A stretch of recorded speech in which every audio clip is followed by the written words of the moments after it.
Vous êtes-vous déjà demandé ce que cela faisait d'être l'ombre de votre propre famille, la personne qui se tient juste à l'écart des projecteurs, regardant toujours quelqu'un d'autre se prélasser dans la chaleur de la fierté parentale? Et si le jour de votre mariage, le jour supposé le plus heureux de votre vie, devenait un rappel douloureux que vous n'avez jamais été l'enfant préféré? Pour Rebecca, ce n'était pas seulement une question hypothétique, c'était sa réalité. Rebecca avait toujours su où elle était. Sa sœur cadette, Malène, semblait née pour briller. Du concours d'orthographe au feu de piste, Malène excellait. Elle était la fille parfaite, celle dont la photo encadrée dominait le mur du salon au-dessus de la cheminée.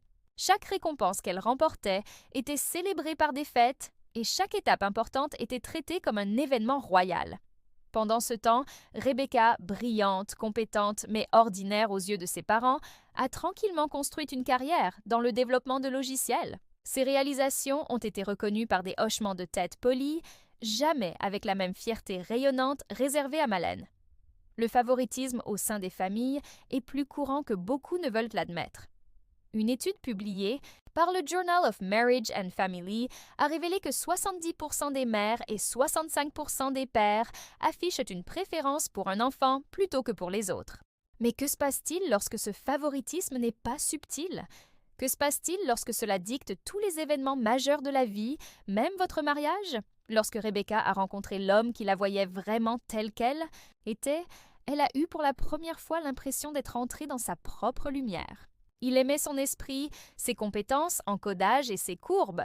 Tout ce qu'on lui avait fait ressentir n'était jamais suffisant.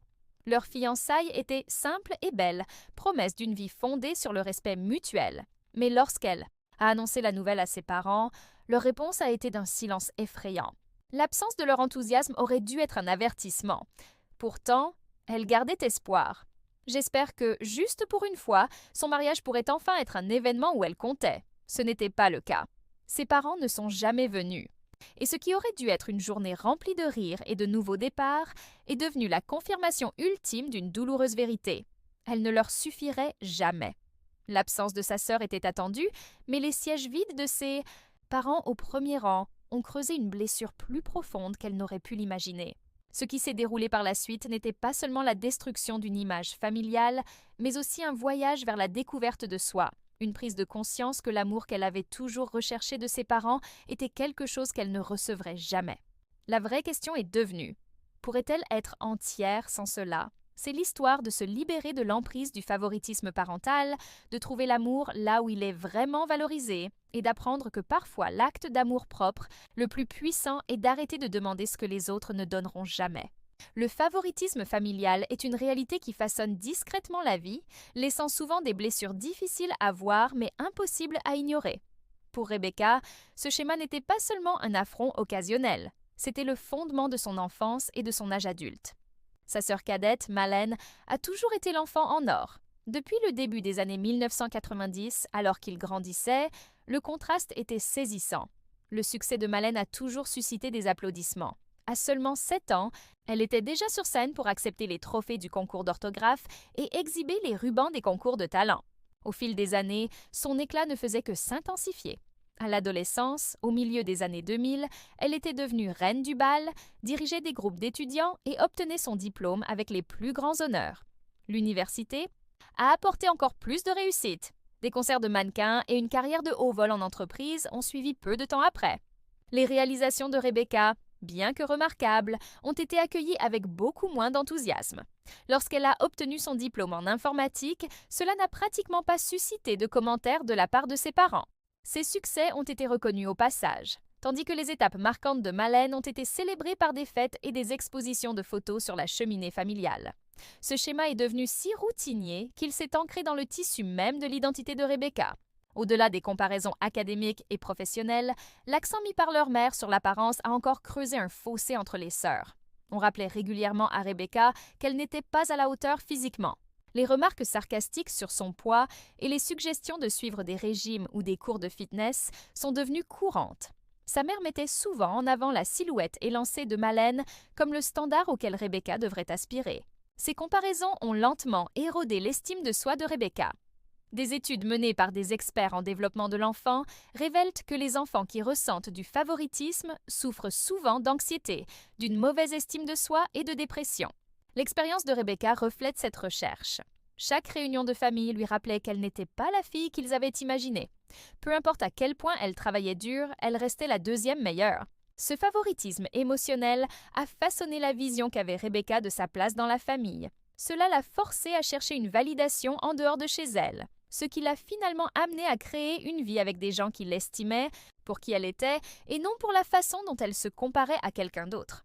La quête de l'acceptation force souvent les individus à se transformer en quelqu'un qu'ils ne sont pas, simplement pour obtenir l'approbation de ceux qui leur sont chers. Pour Rebecca, la pression de correspondre à la définition du succès et de la beauté de ses parents est devenue étouffante. Leurs normes étaient de clair: élégance, statut et admiration du public. Ces idéaux laissaient peu de place à l'individualité ou à l'expression de soi. Les parents de Rebecca étaient profondément préoccupés par la façon dont la famille apparaissait aux yeux des étrangers. Ils nourrissaient l'admiration de leur cercle social où les réalisations et les apparences étaient une monnaie courante. Le parcours de Malène correspondait parfaitement à leur vision. Sa carrière de mannequin, ses tenues de créateur et son ascension rapide dans le monde de l'entreprise ont fait d'elle le visage qu'ils voulaient montrer. Rebecca, avec son travail pratique dans le domaine de la technologie et sa préférence pour le confort plutôt que pour le glamour, ne rentrait pas dans le moule. Ce besoin de projeter la perfection n'est pas propre à la famille de Rebecca. Les chercheurs qui étudient la dynamique sociale suggèrent que les familles se fabriquent souvent un extérieur impeccable pour masquer les dysfonctionnements internes. Cela crée un environnement dans lequel les membres sont valorisés non pas pour ce qu'ils sont, mais pour la façon dont ils défendent cette image raffinée. La planification du mariage de Rebecca a rendu cette dynamique douloureusement claire.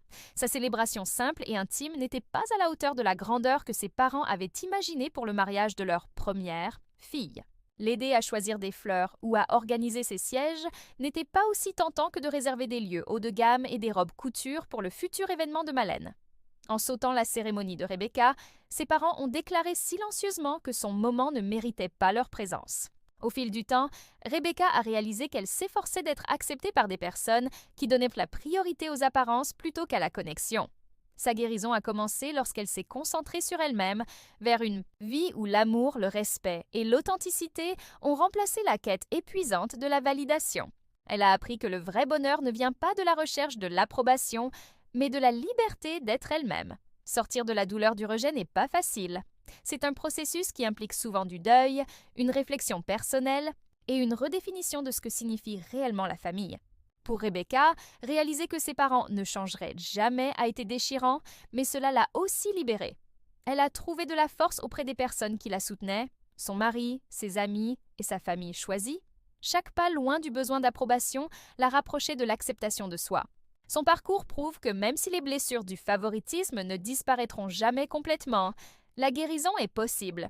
Parfois, le plus grand acte de courage consiste à choisir de s'entourer de ceux qui voient votre valeur, même si ceux qui auraient dû vous aimer en premier ne l'ont jamais fait. Si cette histoire vous a interpellé, n'oubliez pas d'aimer la vidéo et de vous abonner pour plus de contenu explorant les expériences réelles et la croissance personnelle. Et rappelez-vous, vous méritez toujours d'être vu et valorisé.